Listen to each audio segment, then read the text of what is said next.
thank you once again to Blanton for the awesome gift that we're actually reviewing today, and that's Hate by Thy Art Is Murder.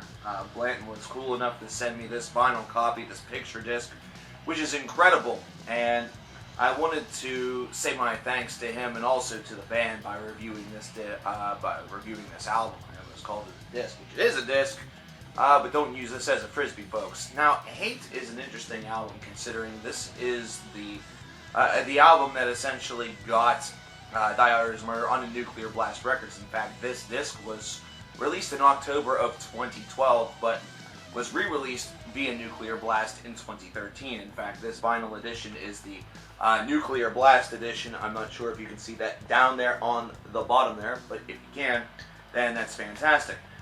This is a 10-track affair. It is Thy Art Is Murder is a band that is often identified just simply by the one word of deathcore, and it's because of what some of their music has the propensity to sound like. However, there are two reviews, or at least two statements that I want to really bring mention to, or to call attention to, and these are actually both located on the official Wikipedia page for the album. I just found this to be kind of interesting. Considering AllMusic described this album as deathcore, but states that the album is free of the cliches of the genre, by noting that the group is focusing on more of pushing the limits of intensity rather than just seeing how many breakdowns that they can do in a song. And this is an extremely, extremely true critique of this album.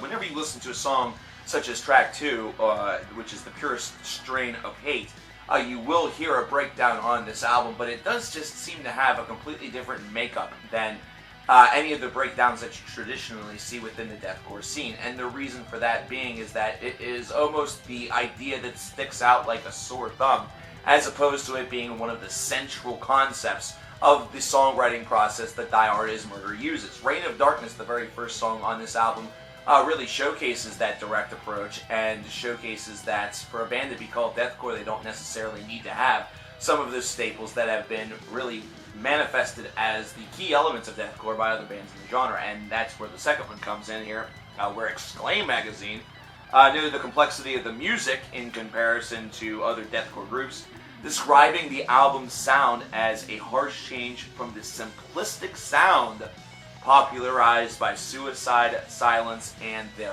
peers. That one's a little bit more biting, perhaps not as biting as Decibel Magazine's 1 out of 10 review of this album, where there was no quotation because it was probably horribly written. But with that being said, what makes this album so captivating? What makes Hate by Thy Art Is Murder really bring a lot of folks into the Thy Art Is Murder camp? What made what did Hate do to make Holy War from last year into such a hot album to be excited about? And really, the two quotations that I mentioned really hit the nail on the head a lot with this, is the fact that the raw intensity, the raw power that this album is able to really transmit through its songwriting, through its tightness. This was a band that was now only on album number 2, and was already starting to exhibit some signs of songwriting maturity, which is absolutely critical for any band to really strive for and gain. And Thy Art Is Murder was able to do that. They were able to take and draw upon all of what they had done prior to the release of Hate. They had tightened things up a little bit, and even though there's only one song that eclipses the 4-minute mark on this album still feels, Hate still feels a lot like it has a little bit more elegance than their previous release. And it's weird to say the term elegance to describe an album that is, and a band that is aiming for a little bit more brutality. Thy Art Is Murder has a little bit more in common with traditional death metal than they do with deathcore, at least in my opinion. Perhaps not with the whole makeup of each and every single track.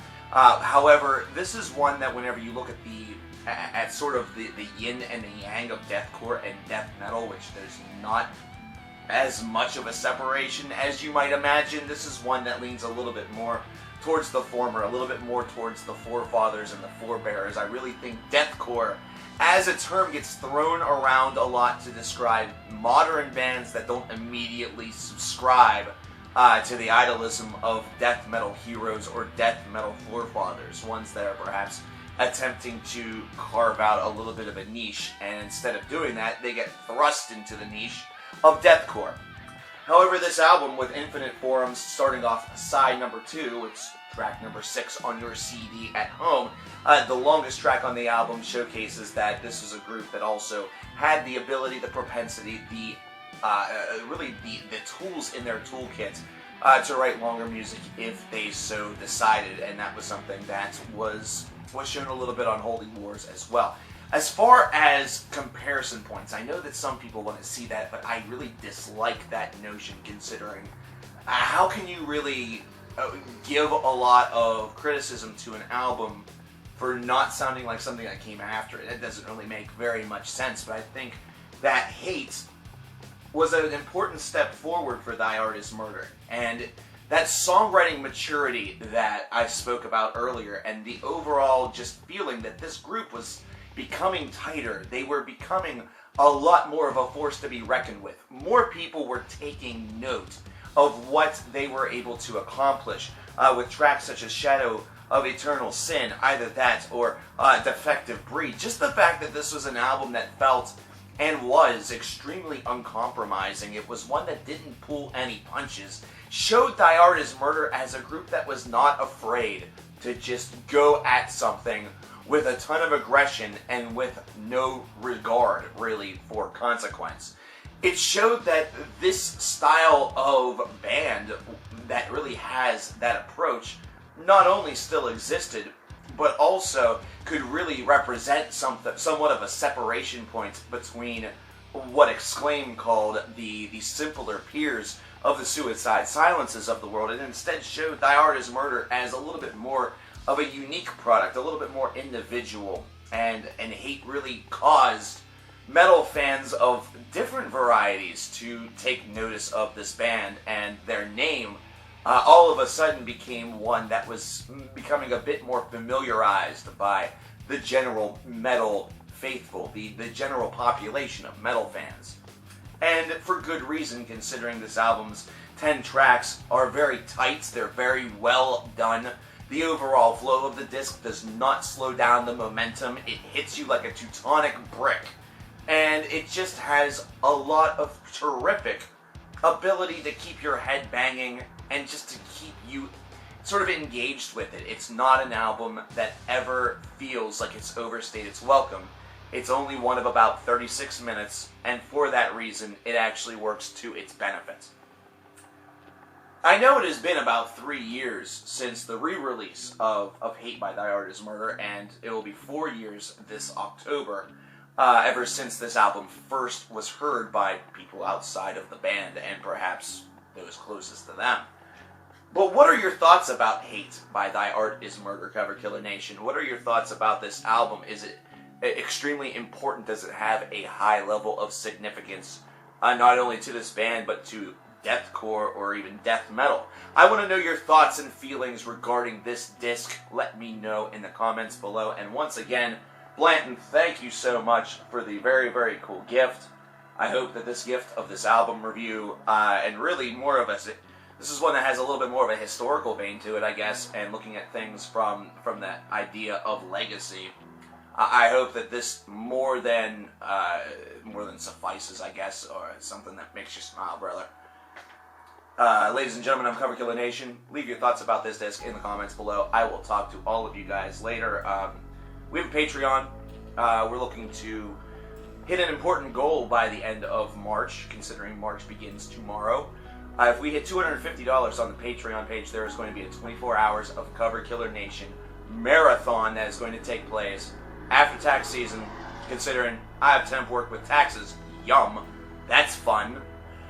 I don't get paid the same amount as the governments, but they'll call on me to be an asshole to you, I guess. Something like that. But if we hit $250 on the Patreon page by the end of March, March the 31st of 2016, we will do a 24 hours of Cover Killer Nation marathon sometime after April the 15th. So if you would like to donate and see this, there is a link in the description box that you can follow. And I am, of course, extremely thankful for all of you who have decided to give a little of yourself to keep this channel going and I never ever thought that I could say that or would ever say that. So thank you, and I will talk to you guys next time. Peace.